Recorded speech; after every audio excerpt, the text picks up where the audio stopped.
Hello everyone, आज हम देखेंगे आपका कुछ इम्पॉर्टेंट क्वेश्चंस जो कि आप इस तरीके के क्वेश्चंस आपके एग्जामिनेशन में बहुत बार पूछे गए हैं और ऐसे ऐसे क्वेश्चंस आपके एग्जामिनेशन में आते ही रहते हैं। तो ये एक इम्पॉर्टेंट क्वेश्चंस का सीरीज होगा जिसमें हम मिक्सर क्वेश्चंस देखेंगे। ऐसा नहीं कि किसी एक रिलेटेड टॉपिक से ही देखेंगे, हम इसमें 4, 5, 6 जितना भी क्वेश्चन हो पाता है उतना क्वेश्चन मिक्सर फॉर्म में देखेंगे और सारे आपके लिए इंपॉर्टेंट क्वेश्चंस होंगे। इसलिए आप एक एक क्वेश्चन को ध्यान से देखेंगे और आपको हमारा वीडियो लेक्चर कैसा लगा आप हमें लास्ट में फीडबैक जरूर देंगे। स्टार्ट करते हैं इस वीडियो को।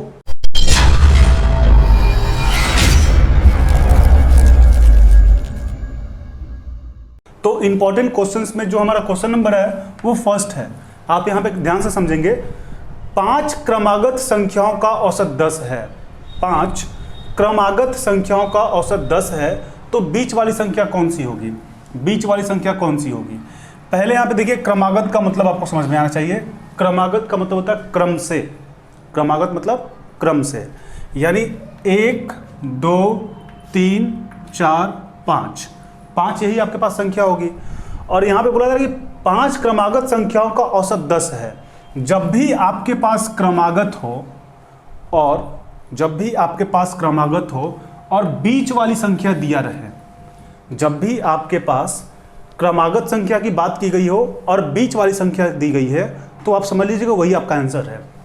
यानी कि बीच वाली संख्या कितना दी गई है? 10। आपका आंसर भी 10 होगा। ये आपको याद रखना होगा। क्या कि आपके क्वेश्चंस में क्रमागत लगा हुआ है और साथ में बीच वाली संख्या दी गई है। क्रमागत लगा हुआ, साथ में बीच वाली संख्या दिया गया, जो वैल्यू दिया हुआ है वही आपका संख्या हो गया। अब इसके बाद देखिए, यहाँ पे 10 है, ये कितना होता? 9, 8, 11, 12। क्रमागत का मतलब तो यही हुआ ना कि 8, 9, 10, 11, 12। ये तो हम आंसर निकाल लिए, आंसर तो अब निकाल लिए। अब इसके बाद देखिए, आपसे इसमें यह भी क्वेश्चन पूछा जा सकता था कि सबसे छोटी संख्या बताइए। सबसे छोटी संख्या बताइए। तो इसमें आप देख लीजिए सबसे छोटी संख्या क्या है। तो सबसे छोटी संख्या 8 है, तो यहां पर भी देते 8। ये भी आपसे पूछ सकता था सबसे बड़ी संख्या बताइए, और पूछा भी गया है सबसे बड़ी संख्या बताइए। बड़ी संख्या, तो सबसे बड़ी संख्या क्या है? 12 है, यानी लास्ट वाली संख्या 12। और भी आपसे क्वेश्चंस पूछे जा सकते हैं। और क्वेश्चंस कैसे पूछे जाएंगे?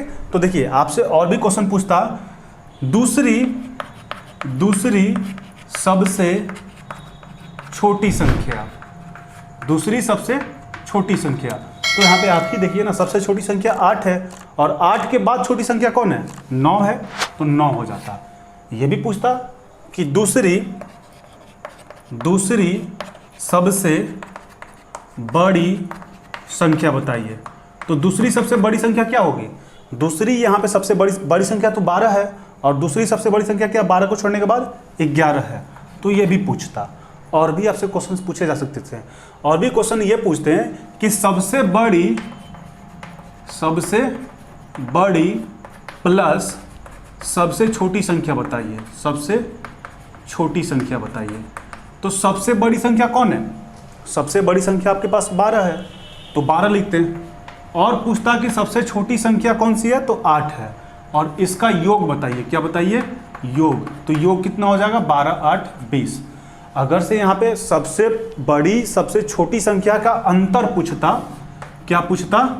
अंतर। तो क्या करते? 12 - 8 यानी कि 4। ये भी पूछ सकता है कि सबसे बड़ी प्लस सबसे छोटी संख्या का गुणनफल बताइए। क्या बताइए? गुणज बताइए। तो सबसे बड़ी संख्या क्या है? 8 है, और सबसे छोटी संख्या क्या है? 12 है, तो 96। यानी आप देख लीजिए, आपके पास केवल एक क्वेश्चन हम लिखे थे और उससे आप लगभग 7-8 क्वेश्चन तो आसानी से बना सकते हैं। क्वेश्चन क्या था? 5 क्रमागत संख्याओं का औसत 10 है, तो बीच वाली संख्या बताइए। जब भी आपसे क्रमागत की बात की जाए और बीच वाली संख्या दिया रहे, तो आपका वही आंसर होता है। 10 है तो 10 आंसर, इसकी तो बात हो गई। अब यहाँ पे आप देखिए, बीच वाली संख्या 10 है। 10 के पहले क्या होता है? 9, 9 के पहले 8, 10 के बाद 11, 12। बीच वाली संख्या कौन सी है? 10 है। अब इसी क्वेश्चन से इतने सारे क्वेश्चंस बने हुए हैं। जैसे आपसे बोल देगा सबसे छोटी संख्या बताइए, सबसे बड़ी संख्या बताइए। पूछ देगा दूसरी सबसे छोटी संख्या बताइए, दूसरी सबसे बड़ी संख्या बताइए। पूछ देगा सबसे छोटी और बड़ी संख्या का योग बताइए, सबसे बड़ी और सबसे छोटी संख्या का अंतर बताइए, सबसे बड़ी और सबसे छोटी संख्या का गुणज बताइए, या दूसरी सबसे छोटी संख्या दूसरी सबसे बड़ी संख्या का योग बताइए, दूसरी सबसे छोटी संख्या दूसरी सबसे बड़ी संख्या का अंतर बताइए, गुणज बताइए। तो जो भी क्वेश्चंस पूछे बस आपको बनाना इसी तरीके से है। उम्मीद है कि आपको समझ में आया होगा। आप इसको एक बार नोट कर ले, उसके बाद नेक्स्ट क्वेश्चन को सॉल्व करते हैं। अब हम देखेंगे नेक्स्ट क्वेश्चन, जो कि आपके पास क्वेश्चन नंबर 2 है। पहले क्वेश्चन को आप ध्यान से देखिए। क्वेश्चन आपसे बोला जा रहा है 11 परिणामों का औसत 50 है। 11 परिणामों का औसत 50 है। पहले 6 परिणामों का औसत 49 है।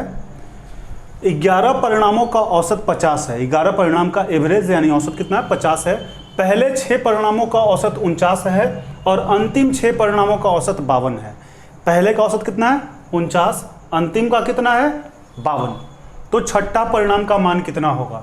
तो छठा परिणाम का मान कितना होगा? क्वेश्चन समझ में आ गया। अब यहां पे आप देखिए 11 परिणामों का औसत कितना है? औसत कितना है आपके पास? 50 है। 11 परिणामों का जब औसत 50 है तो इसका योग कितना होगा? योग इसका कितना होगा? अब आप कहेंगे ये योग क्या होता है? तो पहले आप यहाँ पे ये समझिए कि औसत का फॉर्मूला होता है, औसत का फॉर्मूला होता है आंकड़ों का योग बटा आंकड़ों की संख्या। यही होता है ना, औसत बराबर आंकड़ों का योग बटा आंकड़ों की संख्या। ये आपका फॉर्मूला होता है, बेसिक फॉर्मूला, जो कि आप जब एवरेज बना रहे होंगे तो उस समय आप इस फॉर्मूला का यूज एकदम किए ही होंगे। अब यहाँ पे देखिए औसत कितना दिया हुआ है? 50 दिया हुआ है। आंकड़ा का योग नहीं पता, संख्या कितना है? 11। यानी कि मेरा कहने का ये सेंस है कि जब आप योग निकालेंगे तो औसत और गुना आंकड़ा की संख्या करेंगे तो योग आ जाएगा। यानी 11 परिणामों का औसत 50 है तो इसका योग कितना होना चाहिए? 11 5 55, 550। ये तो बात समझ में आ रही होगी आपको। इसी तरीके से आप देखिए 6 परिणामों का औसत 49 है। 6 परिणामों का औसत कितना है? 49 है। तो इसका योग कितना रहा होगा? इसका जो योग रहा होगा, इससे जब आप गुना करेंगे तो कितना होगा? 9 6 का 54 का 4 हासिल 5, 6 चौके 24 5 29। इसका योग 294 रहा होगा। बात समझ में आ रही है? फिर आपसे बोला जा रहा है कि अंतिम 6 परिणाम का औसत 52 है। अंतिम 6 परिणाम का भी औसत कितना है? 52 है। यानी इसका भी योग कितना रहा होगा? इसका जो योग रहा होगा वो आपका रहा होगा 6 दूनी 12 का 2, 1 6 5 30 1 31, यानी 312 रहा होगा। 312। अब यहाँ पे देखिए क्वेश्चन यहीं पे आपका है। 11 परिणाम का औसत 550 है। प्रथम 6 का जो औसत है वो 49 है और अंतिम 6 का योग 52 है। टोटल कितने का परिणाम है? 11 का। अब यहाँ पे आप देखिए 6 6 12, यानी टोटल का कितना आ गया? 12 है यहाँ पे आपके पास परिणाम का आ गया। 12 परिणाम का औसत योग कितना होगा? योग आप यदि इसको जोड़ेंगे तो 4 2 6, 9 1 10, 3 2 5, 506 रहा होगा।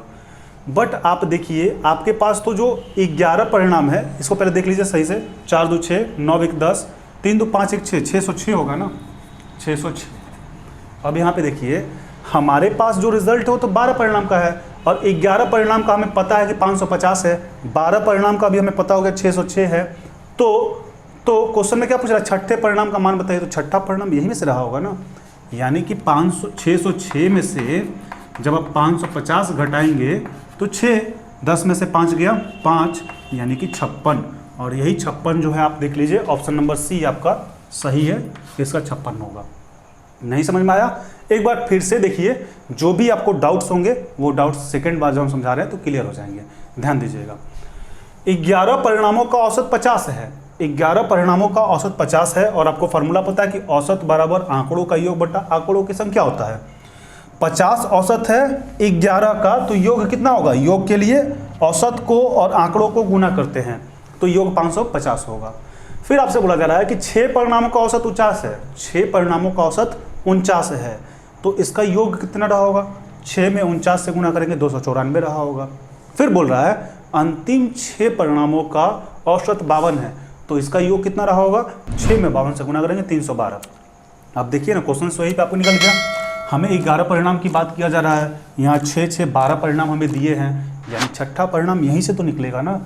अब देखिए कि 12 परिणामों का जो योग है वो 606 है, 11 परिणामों का जो औसत योग है वो 550 है।